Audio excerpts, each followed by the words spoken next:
I'd like to first say that you're not going to see glitz here, so please don't expect it. I'm not an entertainer nor an actor. I've created this video as a tool designed to educate people about a business concept that works, for people who are willing to put 100% of themselves into something. See, it takes 200% to be successful in business. 100% must come from you. 100% must come from the business vehicle that you've chosen. Business vehicle meaning how you earn your living, how you support your family. I've seen people who relentlessly pour 100% of themselves into a business vehicle, profession, or job, but that vehicle doesn't have the capability to give back 100%. The mechanics of wealth are just not there. But no one has ever fully explained to you why it doesn't work and why it's a waste of your valuable time if your goal is financial success. This video is for the person who is willing to put in their 100%. They're only lacking the right business vehicle, the explanation of why it's right, and the evidence that it does in fact work. Even though I say you must put in 100%, that doesn't mean that you have to work it full time. I didn't. That doesn't mean you have to sacrifice your family time, nor does it mean you have to have prior experience. I didn't. What you'll learn right here has allowed me to build a $25 million company. Now, a $25 million company has certainly been done before. However, this was done where no employees were required. No accounts receivable, no accounts payable, no overhead, and very little inventory. Recently, I said those words to a business owner who said back to me, "Sounds too good to be true." My response back to him was, "Is that a good enough reason to stop looking?" He paused for a couple of seconds and he said, "That wouldn't be very smart, would it?" What I suggest you do is not just watch this information, but study it. What I want to do first is create an equal playing field between people who know how to evaluate a business and those who don't. Because me explaining this business wouldn't be very effective until you understand how to place value to a business. The simplest thing for someone to do when they don't understand something is to go, it doesn't work. The way I'll accomplish this equal playing field is to give you 4 main principles to look for in a business. Number 1 is a huge expanding market. If you were the best vinyl record producer in the world, would it matter today? No. It doesn't matter how good you are in an industry that's eroding. Number 2 is a unique and consumable product. I'll cover unique first. If you don't have a unique product, then you compete on price and convenience. Who has the best price? Who's closest to the customer? Yet if you have uniqueness, then people must come to you. Next is consumable. If you have a non-consumable product, you're basically unemployed until your next sell. You want the repeat sales of consumable products. Whether it's every time someone picks up the telephone, connects to the internet, renews a membership, turns on electricity, or gets to the bottom of a box or a bottle, you want those repeating commissions because it can pay you again and again. Number 3 is timing. Primarily here I'm talking about trends and timing.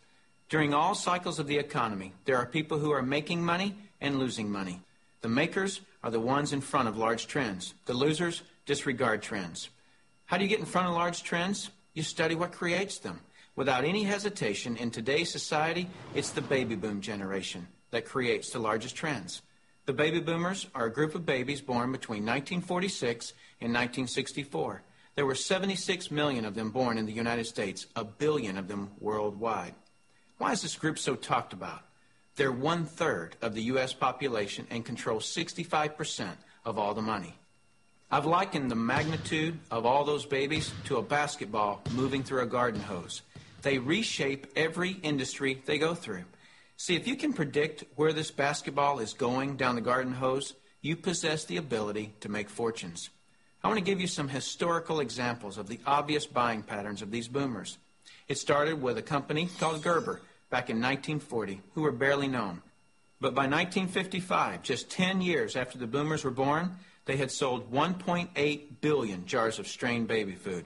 As the boomers took their first steps, it was Buster Brown and Kenny Shoes. When the boomers went out to play, Mattel and Hasbro got rich providing toys to this young group. In 1957, we built more elementary schools in the U.S. in 1 year just to handle the overflow than we did in any 12-year period before or after. As the boomers went through their teens, Dairy Queen, McDonald's, Kentucky Fried Chicken became billion-dollar companies feeding the boomers. When the boomers moved through their 20s and 30s, which was in the mid-70s, what was the industry to be in? Real estate. Why? Because the boomers had heard from their parents one time too many, as long as you're living under my roof, you'll do as I say. So they wanted their own roof. which created a 15-year real estate boom. And people are still talking today about the great time frame to be in real estate. Then what happened to the real estate market in the late 80s? It began its decline. Why? The basketball had moved through the real estate industry. Another example of this is the U.S. stock market. Several years ago, I heard a stock market analyst speaking on the radio saying that he just couldn't believe the stock market had a 15-year rise. Notice the number 15 years keeps coming up. Anyone with a good understanding of the baby boomers could have seen this coming and profited from the recent stock market activity. Why does this 15-year number keep coming up? Because the baby boomers were born between 1946 and 1964. And so 18 years separates the front edge from the back edge. A very important number for you. If you look for trends on the front side of the basketball, you get the full 18 years for your products to be popular. That's the reason you study the nose of the basketball.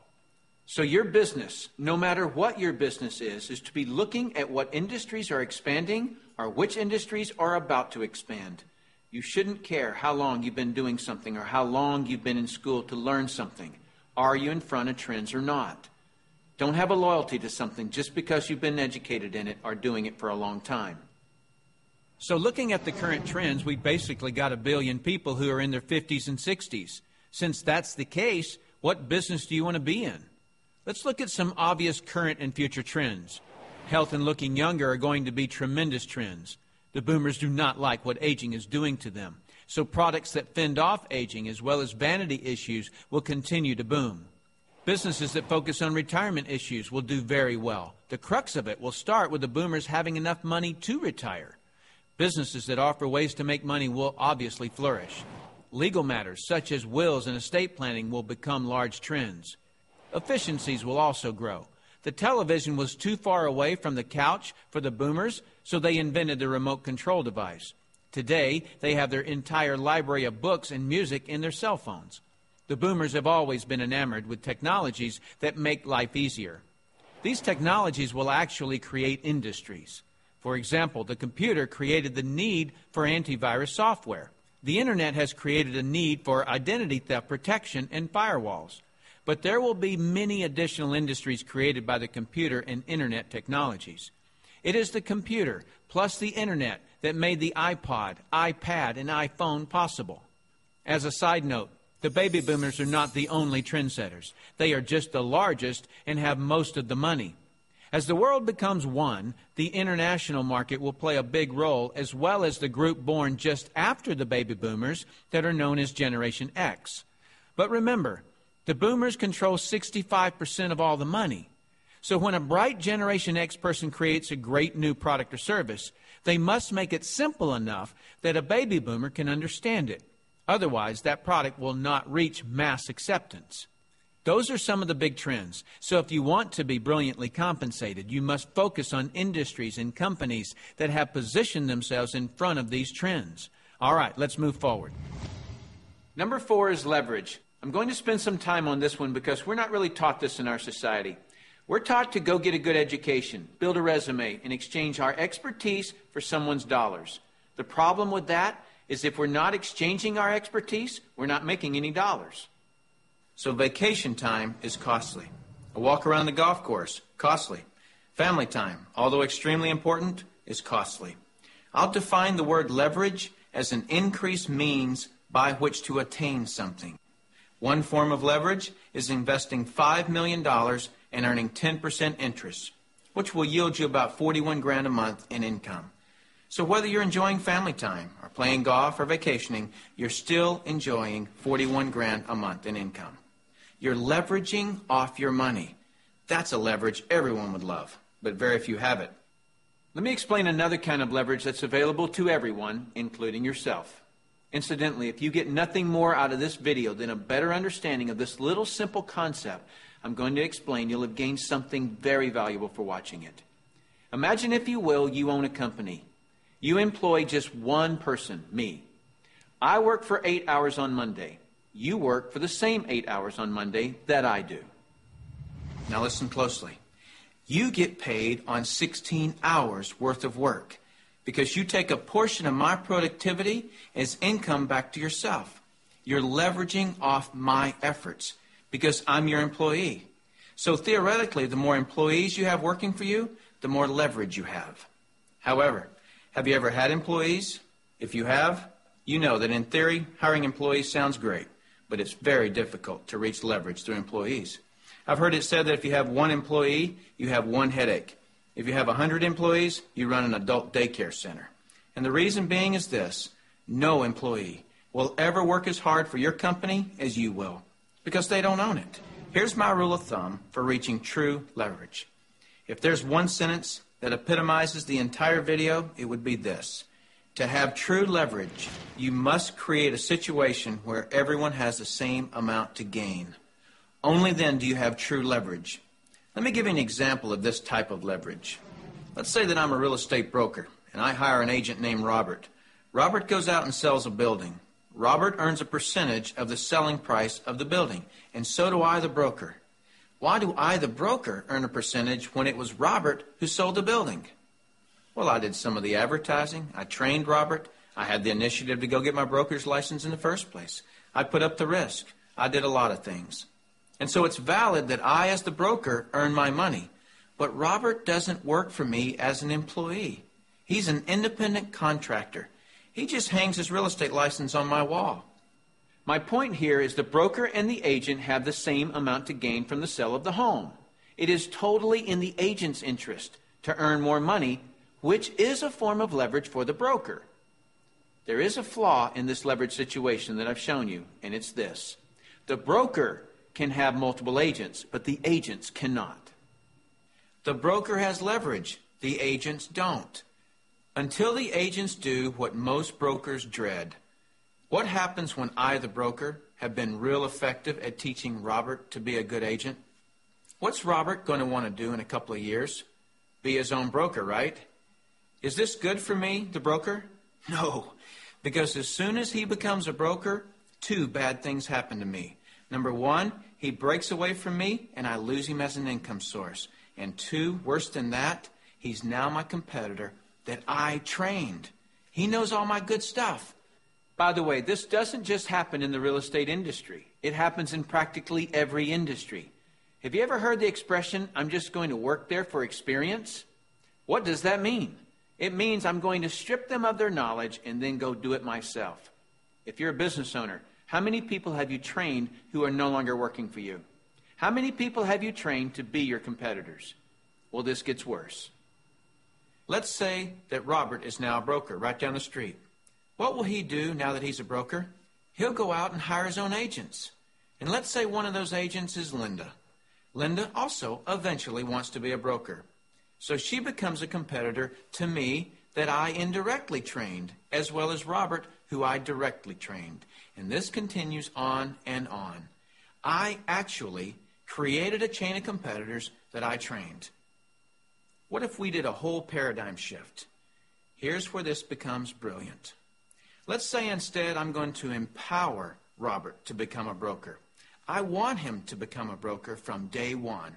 See, the only way that you or I can retain a leader is provide him or her with the same opportunity for growth that we have. Hence, an opportunity where everyone has the same amount to gain. So from day one, I'm going to encourage Robert to be a broker. And when he does, he doesn't break away from me and become my competitor. He shifts from agent to broker, which now allows him to sponsor his own agents.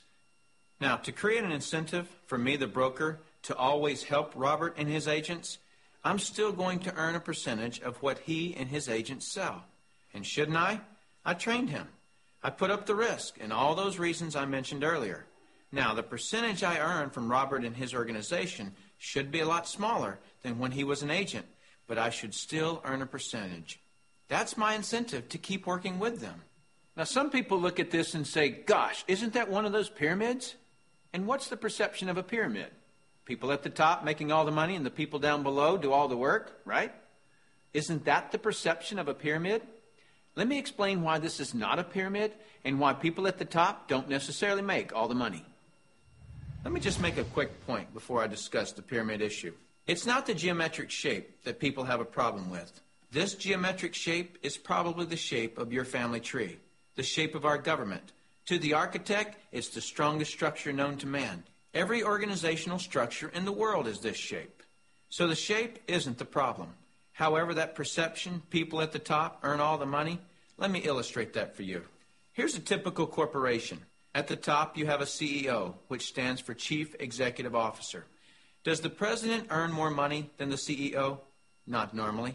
How about below the president? Do any of the vice presidents earn more money than the president? No. Let me ask this question, and I want you to really think about it. What would happen if some of the vice presidents of a corporation made more money than the president? Really, what would happen? Talk about total confusion. This whole process is called delegation. Each level of the corporation earns less income. The reason the president can tell the vice president what to do is because they make more money. So the corporate structure is people at the top making the majority of the money, and the people at the bottom do not. The CEO of any corporation earns off the productivity of, or is leveraged off of, everyone in his or her corporation. Whether that CEO personally hired every employee or someone else in the company hires them. So the CEO, and only the CEO, earns on multiple levels of his or her company. And the model that I'm suggesting as being brilliant is where you, the individual, are given that same opportunity to earn on multiple levels of brokers and agents, just as the CEO of a corporation is. From here on, I'll refer to this form of marketing as network marketing. In network marketing, you, the individual, are given the opportunity to earn off the productivity of the people in your organization, whether you personally sponsor them or someone in your organization sponsors them. Remember that I said to reach true leverage, you must create a situation where everyone has the same amount to gain. Well, that's what I just described. Here's what makes the network marketing structure the absolute fairest structure available. In most network marketing companies, everyone can earn a certain number of levels deep of the organization they build. Everyone in the company can earn that same number of levels deep, like maybe 4 levels deep or 6 levels deep. Let's say we use 4 levels. So if you build an organization to be more productive, then you would earn more money than I would, even if you were in my organization. In the example shown, you would earn on 3 levels I couldn't reach, because everyone gets the same number of levels. There are people in my organization right now that earn more money than I do. Do you know what I call that? Fair. Shouldn't it be that way? I mean, take any structure. Shouldn't the most productive person in that structure make the most money? Now I'd like to show you an interview that I did a few years ago with Dr. Charles King, who holds a PhD from Harvard and is a professor of marketing at the University of Illinois at Chicago, who actually teaches network marketing at the university. Dr. King, we're delighted to have you here. I'm pleased to be here, Tim. Dr. King, could you tell us a little of your education and your business background? Tim, I'm a professor of marketing at the University of Illinois at Chicago.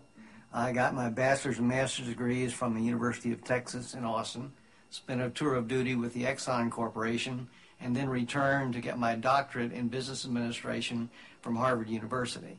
More important to this discussion, over the last 6 years, I've been involved in doing research, teaching, and consulting in network marketing. So coming from such a conservative school, and I know you a little bit, and I know you to be very conservative, what caused you to look at network marketing to begin with? In 1990, we had a major economic recession in the United States. The Midwest and Chicago particularly were very badly hit. As a result, the interviewers stopped coming to campus. We were graduating hundreds of students a semester, and they weren't getting jobs. Our alumni were coming back to us, losing their jobs, looking for help, and we had nothing to offer them. Now, I started looking, because of my background in business consulting, at alternative career paths. I went out and I looked at starting your own business, at home-based businesses. I looked at franchising. I looked at direct selling. And in the direct selling arena, I backed into network marketing. Now, I was very cynical, skeptical. Tim, I was negative about network marketing. They don't teach network marketing at the Harvard Business School, and I didn't know much about it. The end result was one of my students who was on the team asked me, "Why are you so negative about network marketing?" I looked at that young man and I said, "Son, I know enough to know I don't want to know any more." That student looked at me and he said, "Professor, if I gave you that answer to that question with no more information than you have, you would give me an F." I turned to him and I said, "Son, you're absolutely right. I have no basis for that conclusion. You just made an A." As a result, we went to the library, we went to meetings, and for the next 6 months, we did due diligence on the network marketing industry. I visited the top companies. I talked to network marketing leaders. I became an evangelist. In 1990-91, we started teaching network marketing in the marketing curriculum at the university. Suppose you run across the super skeptic. What advice do you have for them? Tim, I would recommend they do precisely what I did. I was a super skeptic. I did my due diligence, I investigated the industry, and I drew my own conclusions. I strongly recommend that you do your due diligence and then begin to define precisely what role you want to play in the network marketing industry. Set realistic expectations. If there's a single cause for failure in this industry, it's the get-rich-quick syndrome, thinking that you can come into the industry and make enormous sums of money with no work. I argue, by contrast, that if you set realistic expectations, you develop a plan of action to guide your business development, you can be successful. And that's coming from a Harvard Business School graduate who was a true skeptic, but through due diligence, he learned the truth. Warren Buffett owns a network marketing company. If you don't know who he is, he's typically listed in the top 5 richest people in the world. He created his wealth by investing in and buying the highest quality companies. Why do you think Microsoft or AT&T, Gillette, Colgate, Citibank, IBM, Toyota, Xerox, Texas Instruments, General Motors, General Electric, AOL, Oracle, Sun Microsystems, Coca-Cola, and many others distribute some or all of their products and services through network marketing? They use this method to distribute products because network marketing is a very efficient model to distribute products and services. These large corporations are firm testimony to the industry's success and credibility. This confirms what Professor King was saying about that the industry has come of age and is now a true profession. The reason so many people are coming into network marketing is because people want control of their life. They want a quality of life, and network marketing truly offers that. I hear people all the time complaining that they are too busy or don't have enough time. People act as though time owns them instead of them owning time. Have you ever noticed that there are people who, with 24 hours, earn $10,000 a year, and there are people in the same 24 hours who earn $10 million a year? Let me explain the difference. I've heard people say this phrase: "It's easier to just do it myself than try to get other people to do it." Whenever I hear that phrase, I know that person just nailed their feet to the floor. All they can do is expend their time, not invest their time. Here's a secret. Wealth is hidden from those who must do it all themselves. Wealth exposes itself to those patient enough to train others. When you understand the power of educating and empowering others so that you get more done, you're truly on your way to wealth. Now, with that understanding of the importance of training others so you get more done, look at network marketing, and you'll see why I call it brilliant compensation. In network marketing, what you teach and train others to do is duplicate what you do, which is to find and train others. This is actually multiplying you. That's why I say, next to your spiritual growth and your family, there is nothing in the world you can do that will reward you better than investing your time in network marketing. I'd like to cover one last thing in closing, which I feel is one of the most important points for you to fully understand the value of network marketing. Let me illustrate something to you that is so profound. What's the maximum number of hours you could work in a day? 24 hours, right? So if you didn't sleep all day, you could work 24 straight hours. What if you didn't sleep for a whole year? You could actually work 8,760 hours in 1 year. But that's the maximum number of hours you could work in a year. I have 56,000 people in my organization worldwide. Well, let's suppose that all 56,000 people work just 1 hour out of a year. 56,000 people times 1 hour each equals 56,000 hours of work that I'm being paid on. Well, for most people to earn on 56,000 hours of work, they'd have to work for over 6 years, 24 hours a day without sleep to put in the same amount of hours that I could in 1 hour a year. Let me throw in something really ridiculous. Suppose all my 56,000 people worked 1 8-hour day in a year. 56,000 people times 8 hours is 448,000 hours I'm being paid on. Well, it would take most people working over 51 years, 24 hours a day, to do what I could do in 8 hours a year. 8 hours in 1 year versus 51 years working 24 hours a day? Doesn't seem fair, does it? It's definitely not fair. What's not fair is that you haven't understood this until today, and other people have. But now that you understand it, take responsibility for it. Don't go running and try to create reasons why you can't do this. You can do this. I don't say any of this to impress you. I don't need to impress you. This is an educational-only video. My purpose in creating this tool is to contribute back to that woodpile that so generously gave to me. Because network marketing has given me a lifestyle I previously couldn't have imagined. And because network marketing has given me total financial and time freedom, I feel it my responsibility to explain the industry in an understandable way. So I say all of this only to impress upon you that the difference between the wealthy and everyone else is leverage. You've got to understand that. And nothing gives you, the individual, leverage in such an ethical way like network marketing can. So go get a pad of paper. Write down what you really want in life. Then call the person who gave you this video and tell them whether you're an A, B, or C. C is, see you later. No thanks. That's fine with us because your relationship with the person who gave you this video is more important to us than anything. Or you're a B. A B is, I may be. I want to first explore the product. If that's you, then do that. Don't procrastinate. The number one killer of financial success is procrastination. People just putting it off until tomorrow, and they've somehow convinced themselves that they'll actually do it tomorrow. You know what I'm talking about. As soon as I'm done with this project, then I'll have more time. Or as soon as little Jimmy gets back to school, then I can, and they never do. If a person has an excuse, they have all they need to fail. Don't let that be you. Get your product today. Or you're an A, and that means absolutely. No, you don't have all your questions answered, but you see enough to start and begin your training. Very well done to you in your ability to make a decision. If it's late at night and you just watch this, don't be concerned that the person who gave this to you is sleeping right now. They'll be up.